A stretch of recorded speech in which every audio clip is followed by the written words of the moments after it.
இங்கே கூடியிருக்கும் என் குடும்பத்தை சேர்ந்தவர்களே, மேடையில் அமர்ந்திருக்கும் பெரியவர்களுக்கும் இயக்குனர் அவர்களுக்கும் மேலுள்ள நடிகர்களுக்கும் தொழில்நுட்ப கலைஞர்களுக்கும் பத்திரிகையாளர் அன்பர்களுக்கும் என்னை ஞாபகப்படுத்தி கொண்டிருக்கிற யூடியூப்பை சேர்ந்த அன்பு சகோதரர்களுக்கும் மேலும் உள்ள அத்தனை நல்லுள்ளங்களுக்கும் இந்த இடத்தை அளித்திருக்கும் நிர்வாகத்திற்கும் என்னுடைய வணக்கங்களை சொல்லி, நான் சொன்னேன் அவர்கிட்ட, ஏன்னா சீக்கிரமாக நான் பேசணுங்க, நான் போனால் தான் ஏன்னா இப்போ டேப்லெட்டில் சாப்பிட்டு படுத்தால் தான் படுக்க முடியும் என்னால். எனக்கு 2 கால்லையுமே ஆப்ரேஷன் ஆகி நான் 2 வருஷம் பெட்டில் இருந்தேன். அப்புறமா இப்போ தான் நடக்க வந்துட்டேன்னு வச்சுக்கோங்க. இது வேற சொல்லிவிட்டா உடனே சினிமாவில் ஒன்று அவ்வளோதானே அவரால் நடக்க முடியாது போலக்கூடாதுன்னு சொல்லுவாங்க. அதெல்லாம் நடக்கிறேன். ஏன்னா சினிமாக்காரன் மட்டும் தூங்கும்போது கூட கால் ஆடிக்கிட்டே தூங்கணும். அப்படி இல்லைன்னா போயிட்டோன்னு நினச்சி வேற ஆளை போட்டுருவாங்க. அது மாதிரி சினிமா. அதுவும் இப்போ இருக்கிற சினிமா ரொம்ப நட்போடு எல்லாருமே, நாங்களும் இருந்தோம் நட்போட மாதிரி தான் இருந்தோம். பட் இங்கே ஒரு குடும்பமாக ரொம்ப நேசித்து எல்லார் பேரையும் தனித்தனியாக தெரியுது, எல்லார் பேரையும் தெரியுது. ரொம்ப ஒரு பார்க்குறதுக்கே நமக்கு ஒரு சந்தோஷமாக இருக்குது. என்னை கூப்பிடும்போது, ஏன்டா என்ன கூப்பிட்றீங்க, இதை பேசணுமா அதுக்காக கூப்பிட்றீங்களாடான்னு கேட்டேன். இல்லைன்னா நீங்கள் நடிச்சிருக்கீங்க இதில்ன்னு சொன்னாங்க. மறந்து போச்சு. இது பார்த்தா ஏதோ ஒரு 2 நாள் ஒர்க் பண்ணேன்னு நினைக்கிறேன், ஐ டோன்ட் நோ. பட் இந்த டைரக்டர் ஏன் நான் பாராட்டுறேன்னா, ஜான் பிள்ளையாக இருந்தாலும் ஆண் பிள்ளையாக இருக்கிறார். அவர் ரொம்ப ஆள் சைஸ் தான் அப்படி.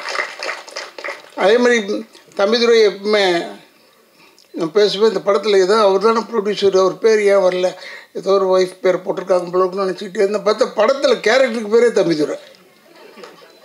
என் பேர் போடுறதில்ல, எழுதுறதில்ல, அப்போ கேரக்டர் பேரை வச்சிடுறேம்மா. இப்போ தம்பிதுரைன்னு ஒழிச்சிக்கிட்டே இருக்கும். ரொம்ப ஒரு நல்ல குரூப். பெரிய எல்லாருமே பத்திரிகையாளர்கள் எல்லாருமே சப்போர்ட் பண்ணணும் டு திஸ் குரூப். ஏன்னா இது மாதிரி படங்கள் வெற்றி அடைய இப்போ தான் ஒரு நல்ல பெரிய வாய்ப்பு வந்திருக்கு எல்லாருக்கும். நான் முதல்ல தம்பிக்கிட்ட கேட்டேன், ஐ திங்க் சரத்கிட்ட கேட்டுருங்க, இதில் ஏதாவது பேய் இருக்காடான்னு. இல்லைண்ணா பேயெல்லாம் கிடையாது, ஆனால் ஒன்று இருக்குது, வெட்டுக்குத்து இருக்குது.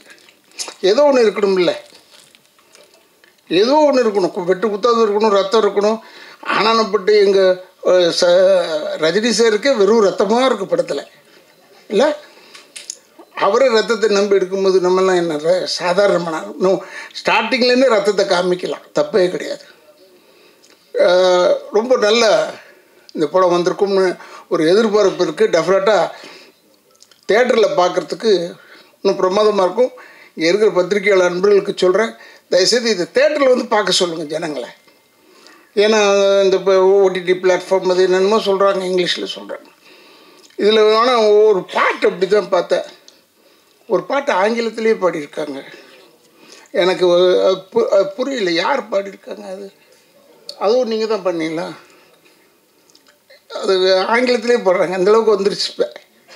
ஸோ என்னடா டைட்டில் மட்டும் இவ்வளோ அசிங்கமாக வைக்கிறாங்களே படத்துலன்னு நான் யோசித்தேன். பார்த்தா பாட்டு ஆங்கிலத்தில் பேசியிருக்காங்க. ஸோ இனிமேல் நம்ம இம்ப்ரூவ்டு, அதாவது இந்தியாவுக்குள்ளே ரிலீஸ் ஆகலன்னா கூட பரவாயில்ல, வெளியே போய் ரிலீஸ் ஆனாலும் இங்கிலீஷ் புரியும்ல எல்லாருக்கும். அதனால் என்னமோ தெரியல இங்கிலீஷில் பாட வச்சுருக்காங்க. I am not against English. I studied in Anglo Indian school. But still Tamil படம்னு வரும்போது ஏற்கனவே தமிழை கொலை பண்ணிகிட்டு இருக்கானுங்க. அதில் வேறு இப்போ ஒரு ஆங்கில பாட்டு அது இதுன்னு வச்சு ரொம்ப தமிழை கொண்டுடாதீங்க, இல்லாமல் ஆக்கிடாதீங்க. இப்போ எப்படி தம்பிதுரை பாருங்கள், சுயநலமாக தன்னுடைய பேரை ஹீரோவுக்கு வச்சு விட்டார். அது மாதிரியாவது இருக்கணும், ஒரு சுயநலம் வேணும்ல, இல்லைன்னா இது முடியாது. டெஃபினட்டாக இது பெரிய வெற்றியாகும். ஐ திங்க் 12th ரிலீஸ் நினைக்கிறேன் இந்த படம், இல்லை ஏதோ ஒன்று தேட்டர் எப்போ கிடைக்கும் போது போங்க, க்யூவில் போயிடும். ஏன்னா இப்போல்லாம் பேப்பரை திறந்தால் போதும், டெய்லி 2 படம் பார்த்துக்கிட்டே இருக்கோம். அது மாதிரி இல்லாமல் இந்த படம் பெரிய வெற்றியாக அமைய வேண்டும். ஏன்னா சகோதரர் இந்த கதாநாயகனாக நடித்தவர்கிட்ட வரும்போதே சொன்னேன், உன்னை எங்கேயோ பார்த்த மாதிரி இருக்கிறியா, நல்லா இருக்கிறியா நீ அப்படின்னு சொன்னேன். இந்த படத்தில் ஒரு நல்ல ஒரு கதாநாயகன் பண்ணியிருக்காரு. அவரெல்லாம் டெஃபினட்டாக பெரிய அளவில் வளர வேண்டும். இப்போ தீனாக்கு போய் இதை சொல்லக்கூடாது, தீனா நீ வளரணும், நல்லா வளர்ந்துட்டான் இப்போ, இல்லை நல்லா ஆகிட்டான். முதல்ல அவன் முகத்தை பார்த்த உடனே நினச்சேன் இது நல்ல படம், இது வந்து வெறும் குத்துக்கோலையாக தான் இருக்கும், ஏன்னா இவன் நடிக்கிறான் இதில் அப்படின்னு யோசனை பண்ணிகிட்டு இருந்தேன். அதே மாதிரி வந்துருச்சு. மீதியில் என்னை பற்றி சொல்லுவாங்க, நான் நடித்தேன்னா வில்லன் இருக்கார், அவர் குடும்பத்தை கெடுப்பார் அப்படின்னு சொல்லுவாங்க. ஆனால் இப்போ இவரை பற்றி குடும்பத்தெல்லாம் கெடுக்கிறது இல்லை, குடும்பத்தை கொலை பண்ணிவிடுவார், அவ்வளோதான். இதுதான் வித்தியாசம் எங்களுக்கு வந்து எனக்கும். பட் ஸ்டில் இவர் கூட இப்போ வில்லனாக பண்ணியிருக்காரு. அவர் உண்மையிலேயே எனக்கு ரொம்ப பிடிக்கும். இப்போ லேட்டஸ்ட்டாக இவர் தான் யங் யூத் வில்லன். இப்போ தீனா அங்கேருந்தெல்லாம் கொஞ்சம் ப்ரொமோஷன் வாங்கியிருக்காருன்னு நினைக்கிறேன். ஏன்னா நான்லாம் ரொம்ப ப்ரொமோஷன் வாங்கி ரொம்ப தூரத்துக்கு போயிட்டேன். நான்லாம் இப்போ ஆர்டர் பண்ணுறதோட சரி, போய் அவ்வளோ கொலை பண்ணு, இந்த குடும்பத்தை கெடு அப்படின்னு ஆகிட்டேன். ஏன்னா நம்மளால் முடியல. இன்னும் கொஞ்சம் தீனா இருக்கார் போல இருக்குது, இன்னும் கொஞ்சம் போய் அவரே போய் கொள்கிற அளவில் இருக்காருன்னு நினைக்கிறேன். But any I really appreciate. நம்ம ஏன்னா சில பேர் முகத்தை பார்க்கும்போது நல்ல விஷயத்துக்கு கூப்பிட மாட்டாங்க பொதுவாகவே. ஏன்னா அச்சமில்லை படம் பண்ணும்போது டைரக்டருக்கு கேபி சார்கிட்ட போய் நான் எப்பயுமே அட்வான்ஸ் வாங்குறது அவர்கிட்ட வாங்குவேன். படம் தர மாட்டாங்க, இருந்தால் கூட அவர்கிட்ட தான் போய் வாங்குவேன், சண்டை போட்டால் தான் வாங்கிடுவேன். அது ஒரு எனக்கு ஒரு ப்ராக்டிஸ். நான் ஃபஸ்ட்டு படம் மண்மொழியிலேருந்து அவரோட ஒர்க் பண்ணிகிட்ருக்கேன். அப்போ அவர்கிட்ட போய் கேட்டேன். நான் கேட்டதுக்கு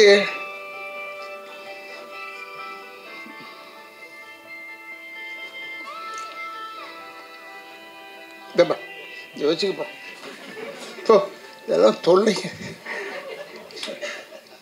செல் அரிச்சிருது நம்மளை விட மாட்டேது.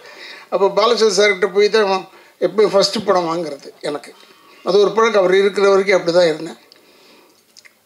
அப்போ நான் எதுக்கு சொல்ல வந்தேன்னா, இவங்க எல்லாருமே சேர்ந்தாலும் சரி அந்த படத்தை பற்றி ஆகா ஓஹோன்னு சொல்லுவோம். இந்த படத்தை இப்போவே ட்ரெய்லரில் பார்த்தாலே ஆகா ஓஹோன்னு சொல்லும் மாதிரி தான் இருக்குது. ஆனால் நிச்சயமாக இந்த படம் நன்றாக ஓட வேண்டும். தமிழ் மக்கள் தயவுசெய்து தேட்டரில் வந்து இந்த படத்தை பாருங்கள். இதை இந்த ஓடிடியில் போடுறான், அதில் போடுறான், இதில் போடுறான், அதெல்லாம் அவங்க எவ்வளோ சிரமப்பட்டு விற்று வரணும் தெரியுமா? அதுக்கு தயவுசெய்து அவங்களுடைய சிக்கலை வந்து நீங்களும் அந்த சிக்கலை எடுத்து தமிழ் வாழ வேண்டும் என்றால் இந்த மாதிரி தமிழ் படங்கள்லாம் நீங்கள் வந்து பார்க்க வேண்டும். தேட்டரில் வந்து பார்த்தீங்கன்னா போதும், அதுவாக ஓடிடும் கழுதை. போய் பார்த்தா பெரிய படம்லாம் போய் பார்த்தேன். நான் ஒரு படம் போய் பார்த்தா மொத்தம் ஒரு 100 பேர் இருக்காங்க. 5000 பேர் உட்கார வேண்டிய இடத்துல 100 பேர் இருந்தால் எனக்கு பயம் வருமோ வராதா? ஐயோ நம்ம மட்டும் தனியாக உட்காந்துருக்குமே இந்த பக்கம்னு நினச்சேன். அப்படிலாம் இல்லாமல் நீங்கள் இந்த படத்தை வந்து தேட்டரில் வந்து பாருங்கள், பெரிய வெற்றி அடைய வேண்டும் என்ற எல்லாரையுமே வாழ்த்துறேன். எனக்கு பேர் வந்து ஒருவேளை உதட்டளவில் மறந்திருக்கலாம், உள்ளத்தளவில் மறக்கவில்லை என்று சொல்லி விடைபெறுகிறேன். நன்றி, வணக்கம்.